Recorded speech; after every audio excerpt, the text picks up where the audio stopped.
Hello दोस्तों, नमस्कार। कैसे हैं आप सभी? आशा करते हैं कि आप सभी अच्छे होंगे। आप सभी का स्वागत है हमारे इस यूट्यूब चैनल पर। देखिए, बिहार सरकार की तरफ से एक बहुत बड़ी खुशखबरी निकल कर के सामने आई है शिक्षकों के छुट्टी को लेकर के। ठीक है, तो ये जो है आज के तारीख में है, 2 तारीख का है। देखिएगा आप, है ना, एक पत्र जारी किया गया। तो ये पत्र किसे जारी किया गया? तो ये पत्र जो जारी किया है सभी जिला शिक्षा पदाधिकारी के नाम से जारी किया गया है।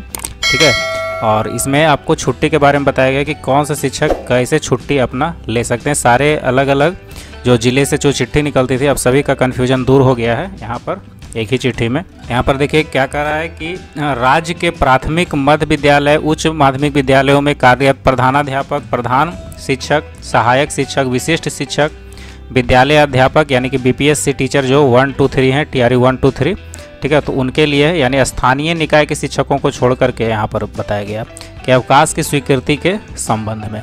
ठीक है, तो यहाँ पर क्या है आगे एक एक करके देखते हैं। अवकाश का प्रकार है ना, यहाँ पर देखिए दिया गया अवकाश का प्रकार। तो सबसे पहले जैसा कि आप लोग जानते हैं कि आकस्मिक अवकाश जो होता है वो एक कैलेंडर वर्ष में 16 दिन के लिए होता है और इसे स्वीकृत कौन करेंगे। यहाँ पर एक तरफ दिया गया अवकाश के प्रकार और एक तरफ है अवकाश स्वीकृत हेतु सक्षम प्राधिकार एवं ऐसे आवेदन का विचारण हेतु अधिकतम कालावधि।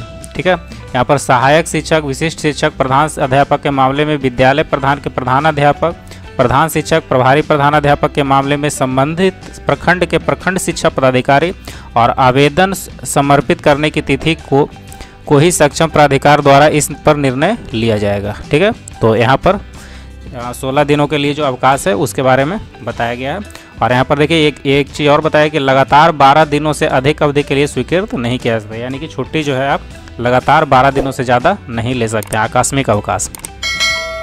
विशेषावकाश के बारे में बताया गया है कि यहाँ पर महिलाओं के लिए प्रत्येक माह में लगातार 2 दिनों के लिए अनुमान्य होगा।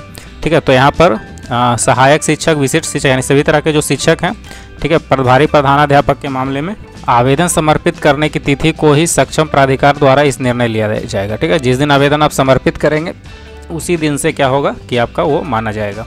मातृत्व अवकाश और प्रसव अवकाश। ठीक है ना, मातृत्व अवकाश कैसे मिलेगा? तो यहाँ पर देखिए नियमावली 220 में और वित्त विभाग के परिपत्र संख्या 9889 में दिनांक 2015 है ना 2001/12/2015 के आलोक में 2 से कम जीवित संतान वाली महिला को सरकारी सेवक की छुट्टी प्रारंभ की तिथि से 180 दिनों के लिए मान्य होगा। ठीक है ना, 180 दिनों के लिए ये दिया जाएगा। तो कैसे दिया जाएगा, ये छुट्टी लेना कैसे है? तो जिला शिक्षा पदाधिकारी के द्वारा ऐसे आवेदन की प्राप्ति की तिथि से 7 कार्य दिवस के अंदर ही इसकी स्वीकृति या अस्वीकृति निर्णय कर देना है, यानी कि 7 दिनों के अंदर है ना DEO के द्वारा ये इसको कर दिया जाना है। अगर नहीं करता है तो भी वो ऑटोमेटिक मान्य हो जाएगा। ठीक है, यहाँ पर देखिए अवकाश स्वीकृत कराकर अवकाश की अवधि में रहने वाले ऐसे कर्मियों के मासिक वेतन भुगतान के क्रम में अवकाश से लौटने की प्रतीक्षा नहीं की जाएगी, बल्कि उनका वेतन बिना रोक के प्रति माह नियमित रूप से भुगतान किया जाता रहेगा, यानी कि वेतन भी आपको उस अवधि में मिलता ही रहेगा, बीच में वेतन नहीं रुकेगा। ठीक है, 4 नंबर में यहाँ पर रहे छुट्टी में कि शिशु देखभाल अवकाश के लिए। ठीक है ना, यहाँ पर देखिए क्या कर रहा है कि अवयस्क संतान वाली महिला कर्मचारियों को उनकी संपूर्ण सेवा अवधि के दौरान केवल 2 संतान तक उनकी परीक्षा, बीमारी की दशा में पालन पोषण या देखभाल के लिए 2 वर्ष यानी कि 730 दिन की शिशु देखभाल छुट्टी दी जा सकती है। अगर कोई टुकड़े टुकड़े में शिशु बाल देखभाल की छुट्टी लेती है तो इस कैलेंडर वर्ष में 3 बार से ज़्यादा छुट्टी स्वीकृत नहीं किया जाएगा, यानी कि आपको लगातार जो है 2 वर्ष तक मिलेगा। और आप चाहें तो इसको 730 दिनों को आप 3 टुकड़े में बांट करके भी छुट्टी ले सकते हैं।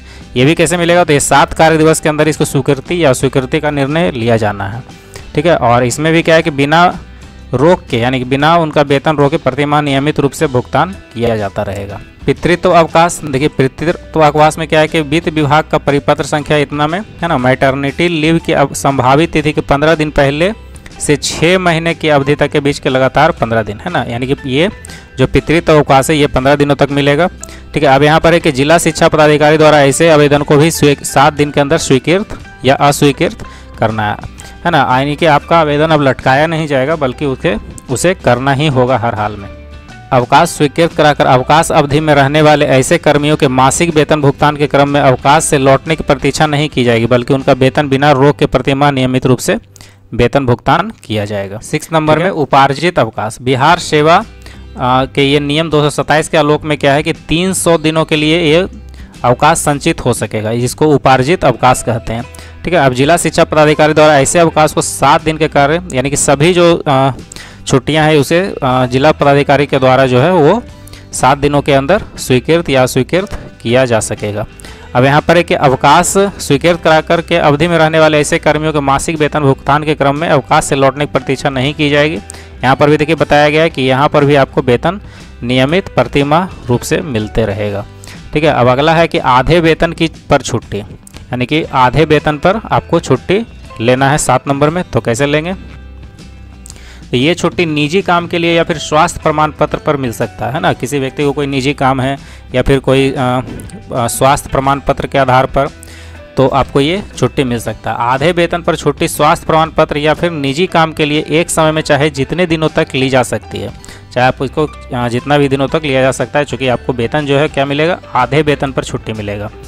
और यहाँ पर कह रहा है कि यह तब भी लागू होगा जब ऐसी छुट्टी निवृत्ति के पूर्व ली जाए। यह छुट्टी तब तक नहीं दी जाएगी जब तक कि छुट्टी मंजूर करने में सक्षम प्राधिकार को ऐसा विश्वास करने का कारण ना हो कि सरकारी सेवक छुट्टी बीत जाने के बाद कर्तव्य पर लौट जाएगा। ठीक है ना। तो ये छुट्टी आपको थोड़ा सा सस्पेंस में है कि जिला शिक्षा पदाधिकारी को ऐसा लगेगा कि आप जो है इस काम के बाद से फिर से आप सरकारी सेवा में लौट आएंगे, तभी आपको छुट्टी स्वीकृत किया जाएगा। ठीक है, तो यहाँ पर देखिए क्या कह रहा है कि जिला शिक्षा पदाधिकारी द्वारा ये भी जो है 7 दिनों के अंदर कर लिया जाएगा। और अवकाश स्वीकृत कराकर अवकाश अवधि में रहने वाले ऐसे कर्मियों के मासिक वेतन भुगतान के क्रम में अवकाश से लौटने की प्रतीक्षा नहीं की जाएगी, बल्कि उनका वेतन नियमित रूप से भुगतान किया जाता रहेगा। ठीक है, यानी वेतन आपको नहीं रुकेगा बल्कि वेतन मिलते रहेगा। 8 नंबर में है रूपांतरित छुट्टी। ठीक है, रूपांतरित छुट्टी क्या होता है कि ये पूरे सेवा काल में अधिकतम 180 दिनों तक का मिलेगा। ठीक है, वेतन की अर्जित 360 दिनों के अवकाश के विरुद्ध 180 दिनों के वेतन पूर्ण वेतन पर अवकाश का रूपांतरण होगा। यदि आधे वेतन पर अवकाश 360 दिनों तक से कम अर्जित होगा तो उतने कम दिनों का ऐसे अवकाश का रूपांतरण स्वीकृति दी जाएगी। और ये भी जो है 7 दिनों के जो है कार्य दिवस होगा।